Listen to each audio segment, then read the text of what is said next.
Vážení slovanisti, ja vás vítam u 77.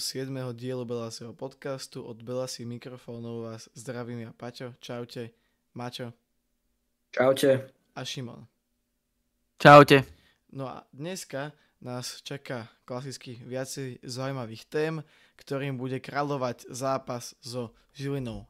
Ale ešte predtým, než začneme, už klasicky sa chceme poďakovať našim členom, menovite sektor B, Gabriel Skorpil a Kevinova sestra, sektor A, slovanista Patresko a sektor C, Michal Borgula a Boris Bohunský. Ďakujeme za túto podporu, veľmi nám to pomáha.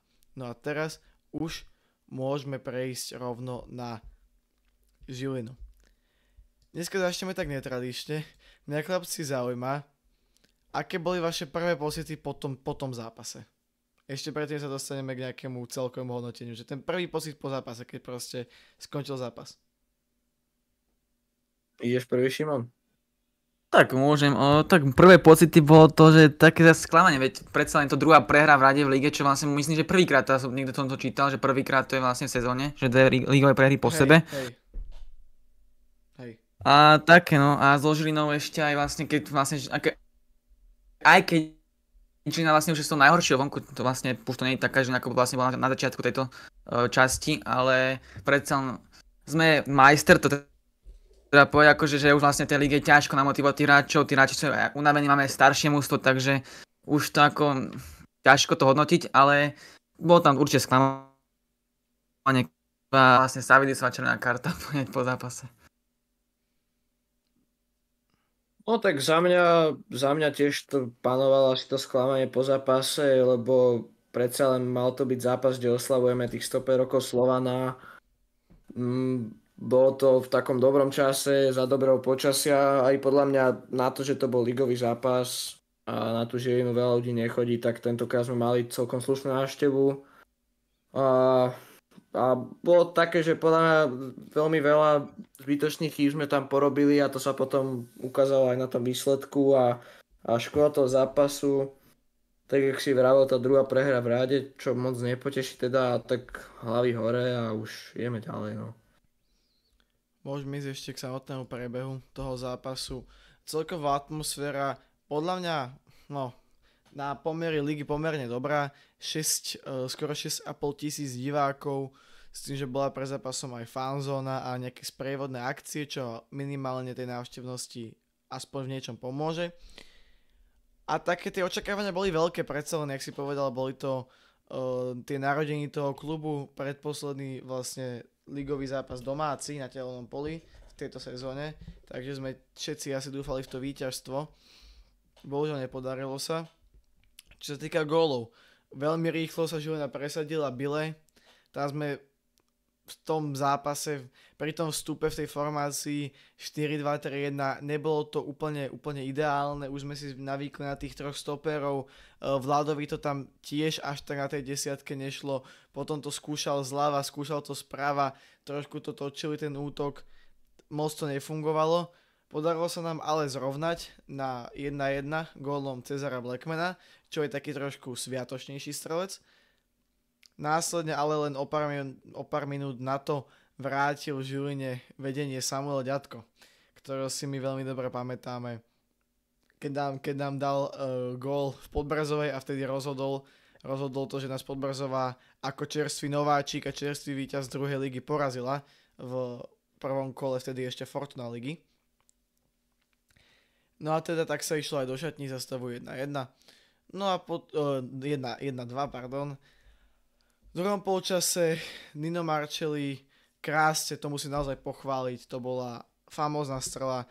Takto má zakončovať jeden kvalitný útočník, výborne. A tá Vajsová prihrávka tiež čistá fantázia. No potom prišiel ten osudný moment, ktorý už teraz môžeme povedať, že nás stal zápas, a to bola červená karta Savidisa. Ja sa asi začnem Šimonom, keďže on hrával často stopera. Ako rieši takúto situáciu, keď proste strátiš loptu?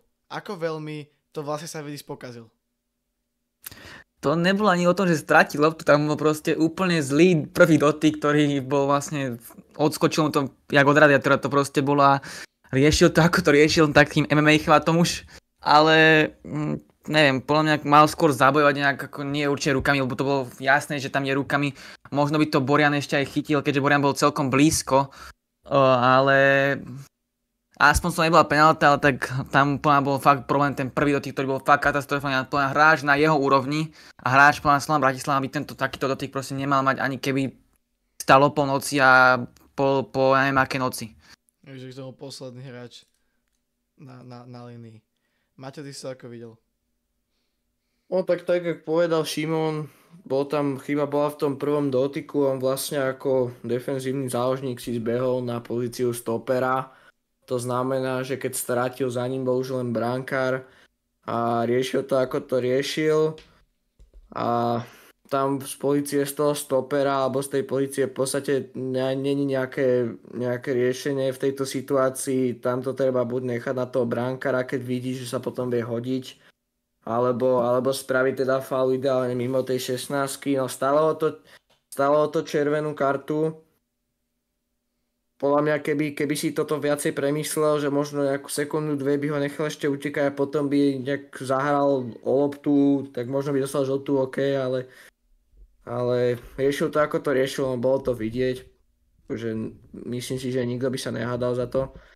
A bolo aj na ňom vidieť také sklamanie, že vlastne čo sa dopustil.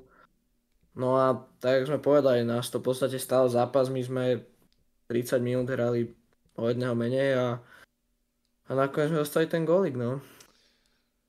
Možno dobrá otázka je to, že či by nebolo lepšie, keby vtedy urobil sa vedieť z penaltu a nenechal by sa vylúčiť. Keby dostal tu, akože teraz už po vojne každý generál, ale podľa mňa predsa len hrať cez pol hodinu v tých 10, kde Žilina tie body potrebuje.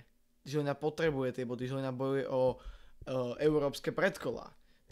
To je dôležitá vec, prečo Žilina do toho išla tak, ako do toho išla. Oni naozaj chceli vyhrať a potrebujú tie body zbierať. Sami povedali, že s nimi nepočítali, ale ako náhle sa tá príležitosť naskytla, tak išli potom s zubami nechtami, ale tak to už teraz hodnotiť je asi neskoro.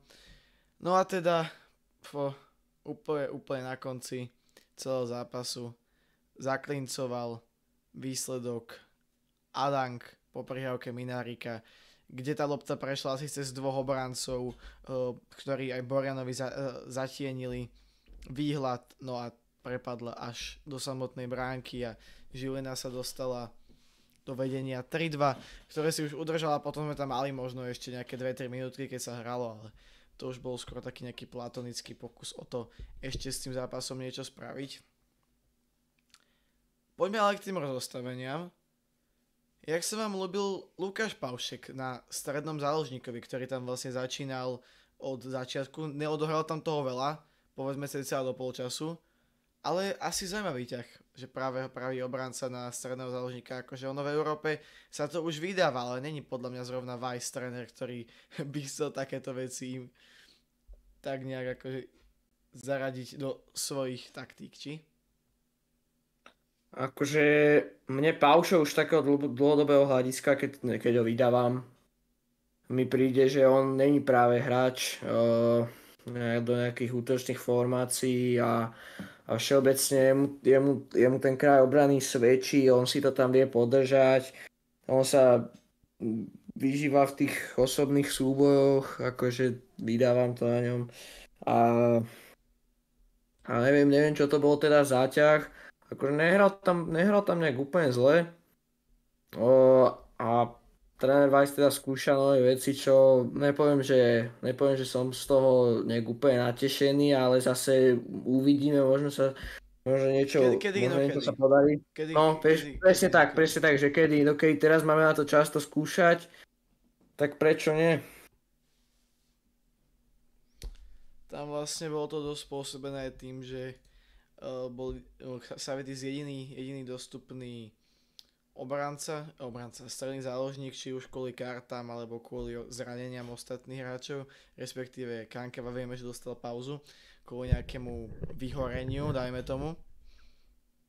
No a potom sa to zostava ale celá vlastne posunula s tým, že Paušo sa stiahol na pozíciu tretieho stopera, Bajro išiel do stredu, Wimmer naľavo, na wingbackoch potom klasika Blackman so Zmrhalom.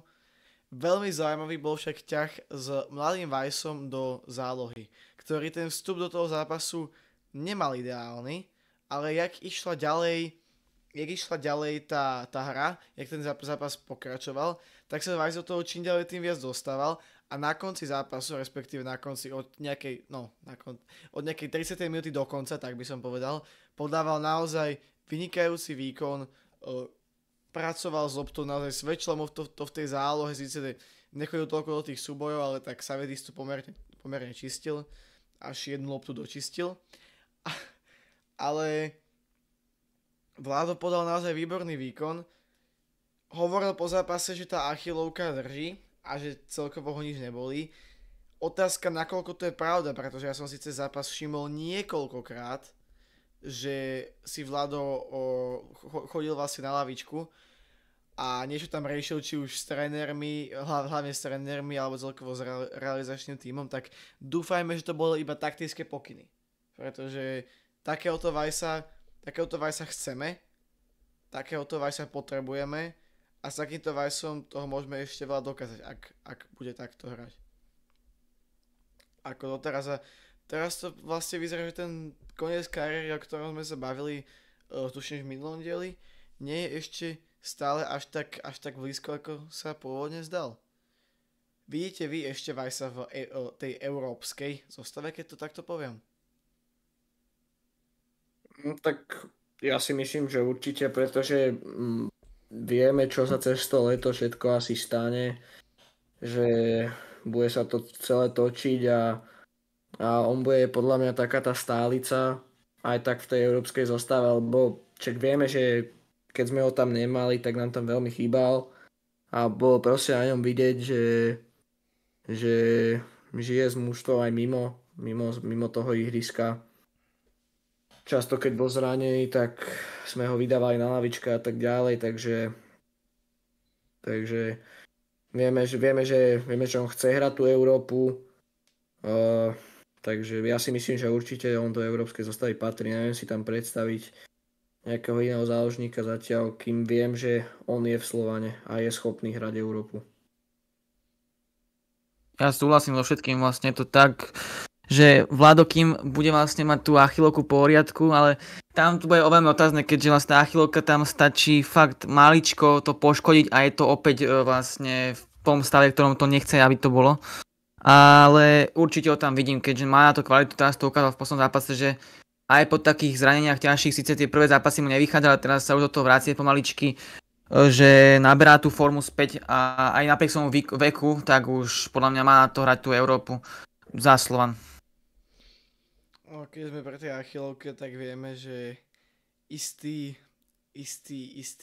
môžeme to nazvať susedia, myslím takých tých, ktorí nevedia Ružomberok poraziť skoro 4 roky a keď sa im to podarí, tak to je 3 dní potom, čo by to chceli dosiahnuť, by podľa mňa boli kľudne schopní spraviť tú taktiku takým štýlom, že poďme toho Weissa vyradiť, nech proste nehrá.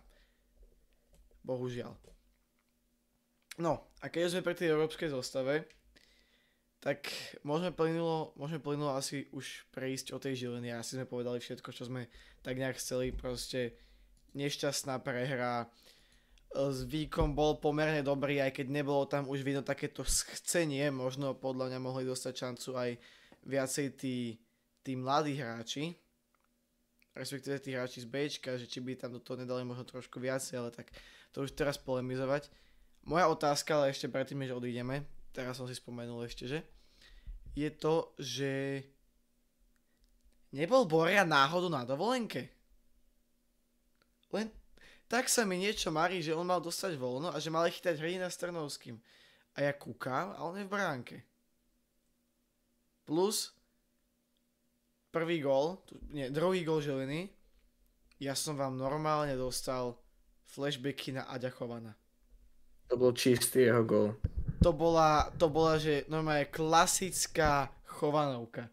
Ja som taký, normálne sa mi vynorili nočné mory z tých zápasov s Ferencvárošom, keď to spravil, tuším, že aj s Olympiakosom, aj s Mostarom, že proste ani nie tvrdá, ani nie až tak tvrdá lopta, vyrazíš pred seba a útočník to vezme a dá gól.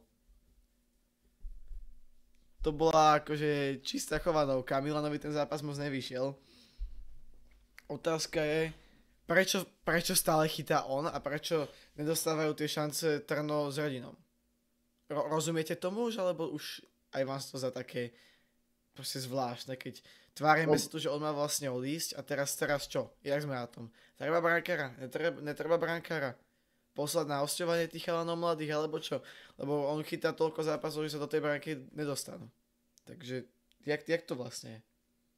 No však toto, lebo proste všetci rátajú s tým, že Milan odíde a teraz je práve obdobie, že tréner Vaj skúša pauša na strede nových hráčov z Bčka a proste keď chceme, čo si myslím, že všetci slovanisti chcú, aby nechytal napríklad Trno alebo Adam Hrdina v bráne, tak prečo ich tam nedá teraz, aby sa tam vedeli aklimatizovať, predsa len oni tie minútaže nemajú najväčšie, takmer minimálne, takže ja si myslím, že je ideálny čas, aby si to vyskúšali a príde mi to úplne čudné, prečo proste nehrávajú, keď Milan Borian už je ako podľa mňa na odchode.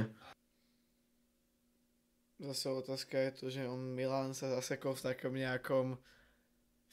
takom nejakom limbe, že nemá moc východisko, pretože on to tak blbo znie, že nechce ostať v Slovane, ale proste lepšie povedané, on sa chce vrátiť do Zvezdy. To je jeho domov, on tam patrí, on to tam miluje, to je proste jeho domov.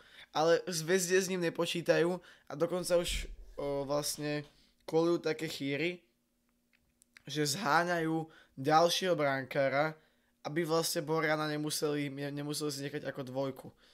A to je podľa mňa trošku extrém na to, že čo tam Borian odchytal, aké roky, aké sezóny. Ale tak zjavne už naozaj neviem, keby ste si mali tipnúť, kde skončí Milan. Zostane tu ešte rok, alebo pôjde bojovať do Zvezdy o minútaž, ako má momentálne Trnovský s Hradinom tu?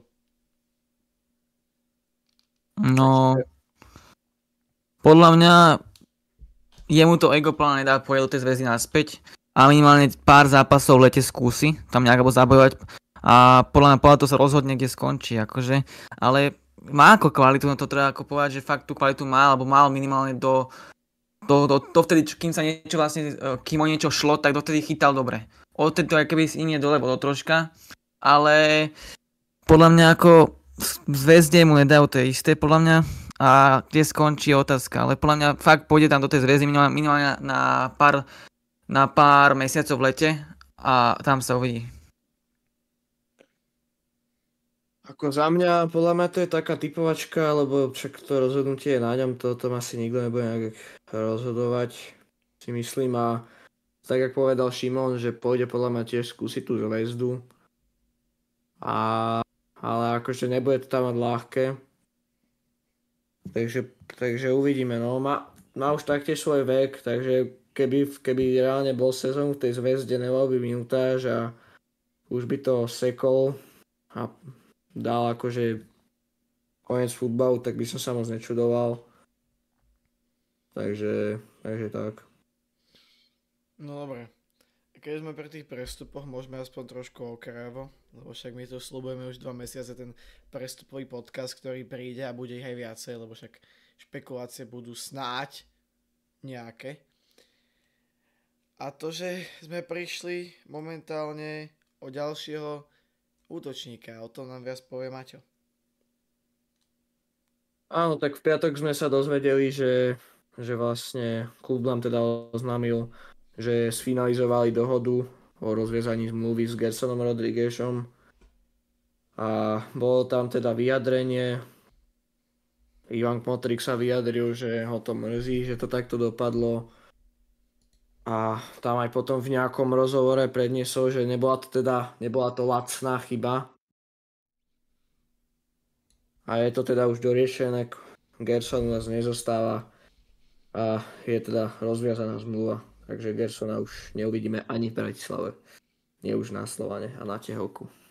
Ani v Centrali? Ani v Centráli už ho neuvidíme. Lindner Hotels už Ani na, prišli ani na americkom futbale?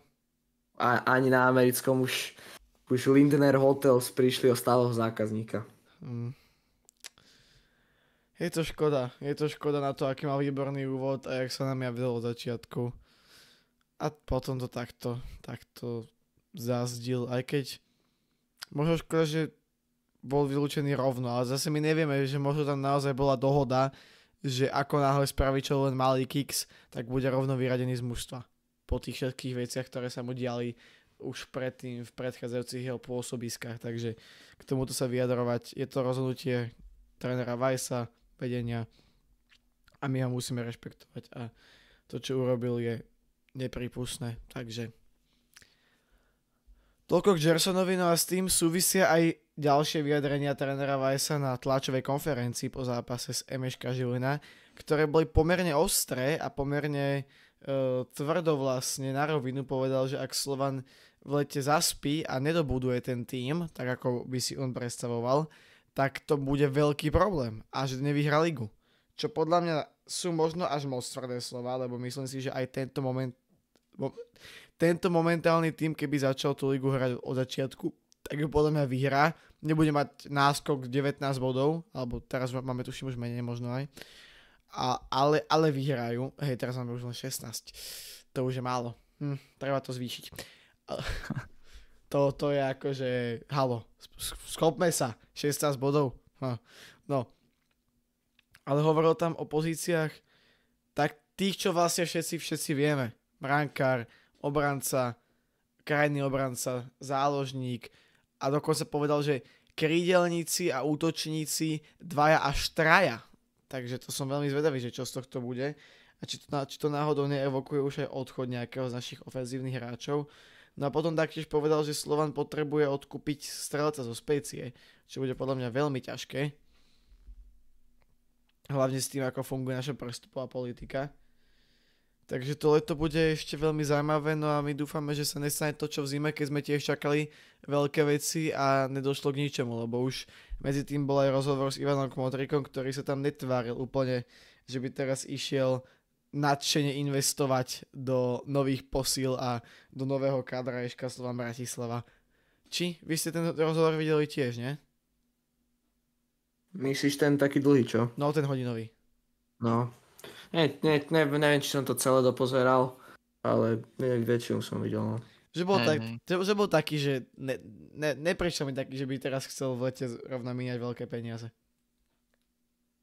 On všetko tak s mierou tam vravel. Nevravel nič tak priamo. Tak politicky. On vždy to tak zaobadol nejako.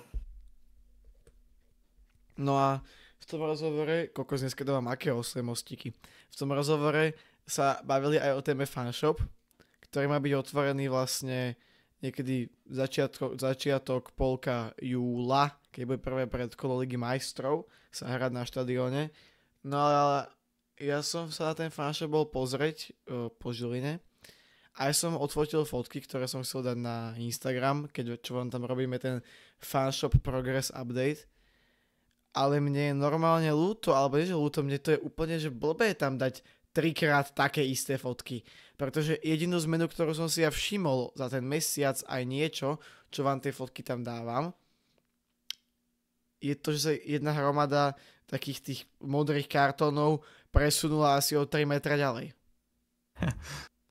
A to si teraz nerobím srandu. Dobre, upratali stoličky. Máme tam 3 stoličky vpredu a tie už tam nie sú. Ale inak nejaké extrémne zmeny som si nevšimol a ja len dúfam, že pracne pracujú na nejakých skladoch, alebo ja už potom neviem, čo robia, lebo on sa v tom rozhovore Kmoťo tváril, že keby ten fanshop bol pomaly hotový a že nevidí dôvod, prečo sa to nemá stihnúť, no a potom, keď sa na to človek pozrie, tak zistí, že však tam sa nič nedeje. Takže som zvedavý, že ako toto dopadne. Dajme si takú menšiu typovačku. Stihne sa ten fanshop alebo nie?